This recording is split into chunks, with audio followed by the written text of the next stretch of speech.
안녕하세요. 이지펜 인문교양 한 스푼의 진아입니다. 왕조가 무너지고 시민혁명을 거쳐 자주적인 독립국가를 만들어내는 일, 많은 나라가 겪은 과정이지만 안타깝게도 조선은 그 여정의 첫 발을 떼자마자 일본 제국의 식민지가 되고 말았죠. 오늘은 갑신정변이 일어나기까지 개화기 조선에 불었던 개혁의 바람과 그 시절의 이야기들을 나눠보려고 합니다. 김쌤 나와주셨습니다. 네, 안녕하세요. 김쌤입니다. 김쌤, 보통 갑신정변 하면 뭐가 제일 먼저 떠오르세요? 아마 많은 분이 1884년 김옥균과 박영효, 친일타, 삼일천하 이 정도 키워드를 떠올리실 것 같아요. 학창시절에 한국사 공부하면서 그냥 휙 지나간 사건 중 하나로 기억되잖아요. 맞습니다. 사실 저도 이 주제를 처음 들었을 때 왜 하필 갑신정변일까 하는 생각을 잠시 했어요.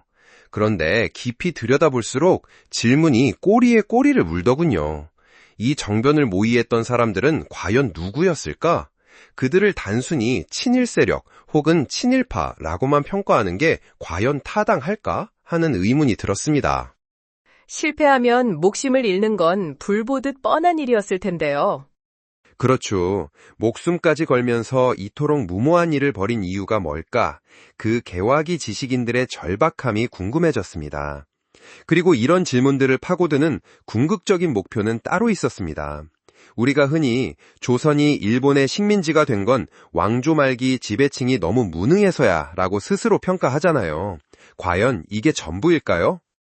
정말 우리는 아무런 노력도 하지 않아서 일본의 식민지가 된 걸까? 하는 근본적인 질문이네요. 네.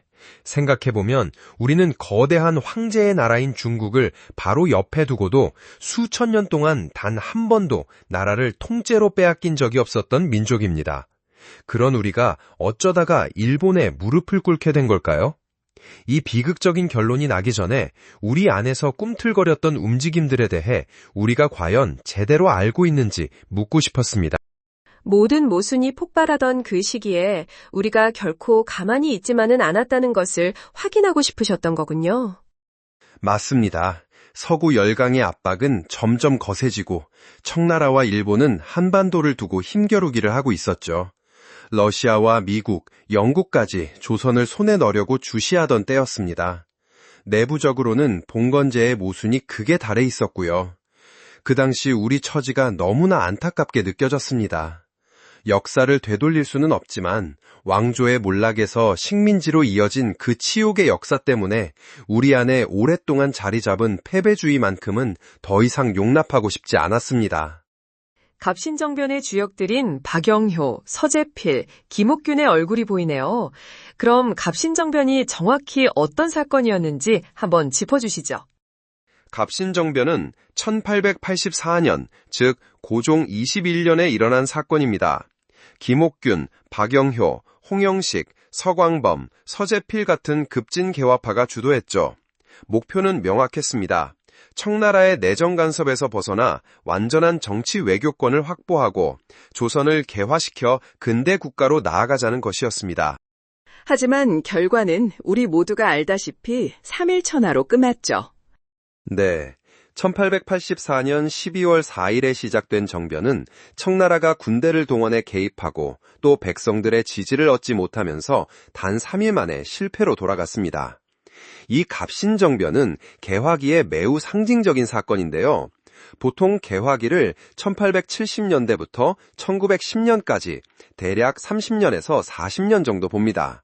이 시기 조선 왕조는 말 그대로 뿌리부터 흔들리고 있었습니다.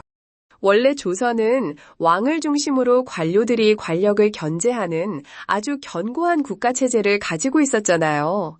한글을 창제하고 과학을 발전시키면서 나라를 성장시켜 왔는데 말이죠.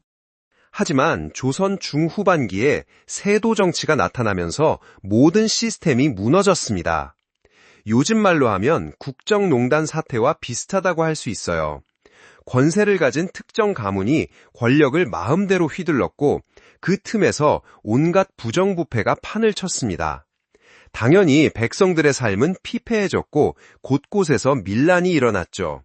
그야말로 봉건적 모순이 폭발하던 시기였습니다. 나라 안팎으로 정말 힘든 시기였네요. 그때 주변 나라들은 어땠나요? 바로 그게 문제였습니다. 일본은 1871년 패번치연을 시작으로 메이지 유신을 성공시키면서 근대화의 길을 먼저 걷기 시작했고 서구 열강의 영향을 받으며 제국주의 국가로 나아가고 있었어요. 청나라 역시 관료들이 주도하는 양무 운동을 벌이며 근대화에 힘쓰고 있었고요.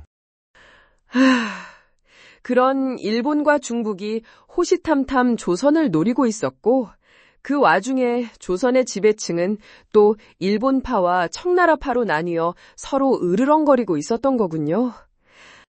결론적으로 조선은 자주적인 독립국가 건설이라는 개혁의 꽃을 채 피워보지도 못하고 일본 제국의 식민지로 전락하고 말았습니다. 하지만 그 시기 우리 안에도 분명 여러 움직임이 있었습니다. 지배 세력이 위기에 제대로 대응하지 못한 것은 사실이지만 그 내부에서는 어지러운 사회를 개혁하려는 다양한 시도가 일어났죠. 그중 가장 주목할 만한 움직임이 바로 10년 뒤에 일어나는 동학혁명, 즉 동학농민운동이겠군요. 맞습니다. 1894년에 일어난 동학혁명은 농민이 주축이 되어 반봉건, 반외세의 기치를 내걸었죠. 그 뿌리에는 조선 고유의 독창적인 근대 사상이 담겨 있었습니다. 비록 역사적으로 아래로부터의 혁명이 성공한 사례가 거의 없듯이 동학혁명도 큰 뜻을 이루지는 못했지만요. 갑신정변은 바로 그 동학혁명이 일어나기 10년 전 외세의 침략이라는 어두운 그림자가 드리우던 시절 일단의 지식인들이 일으킨 정변이었습니다. 청나라와 일본의 압박이 극심하던 때라 갑신정변을 이해하려면 당시 조선과 청, 일본의 역학관계를 함께 봐야겠네요. 굉장히 중요합니다. 갑신정변은 이 세 나라의 관계가 아주 고도로 밀착된 사건이라 내적, 외적 문제들이 치밀하게 얽혀 있어 이해하기가 쉽지 않은 면이 있어요. 저희가 갑신정변에 이르는 개화기의 역사적 과정을 찬찬히 짚어보는 이유도 바로 그 때문입니다. 외세를 몰아내고 독립국가를 세우려던 개혁의 바람은 분명히 불었지만 이미 근대화의 길을 먼저 걸어간 청나라와 일본의 기세를 꺾기에는 역부족이었죠. 이 과정을 통해 우리가 어떻게 일본의 식민지가 되었는지 더 정확하게 알 수 있습니다. 특히 일본이 조선을 빼앗을 수 있었던 저력이 바로 메이지 유신에서 시작되었거든요. 역사학자 강만계 선생님이 쓰신 한국 근대사 산책의 한 구절이 마음에 크게 남는다고 하셨어요. 네, 이런 구절이 있습니다.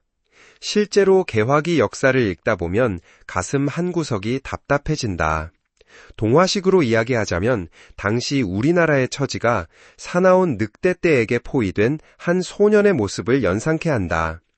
부모님의 말씀을 안 듣고 위험한 곳으로 간 소년의 잘못에 대해 인과응보라고 말하기엔 살기 위해 발버둥치는 소년의 몸부림이 너무 눈물겹다.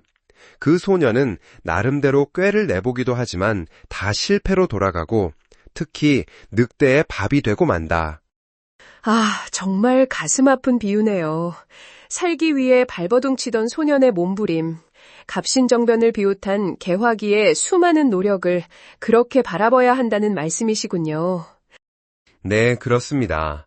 결과만 보고 쉽게 단죄하거나 외면하기보다는 그 치열했던 과정과 눈물겨운 몸부림을 기억하는 것이 중요하다고 생각합니다. 네, 오늘 왜 갑신정변인가 라는 질문으로 시작해 아프지만 우리가 꼭 기억해야 할 역사에 대해 깊이 있는 이야기를 나눠봤습니다. 오늘 방송이 청취자 여러분께도 패배주의를 넘어 우리의 역사를 제대로 마주하는 계기가 되었으면 합니다. 김쌤, 오늘 말씀 감사합니다. 감사합니다. 이지펜 인문교양 한 스푼.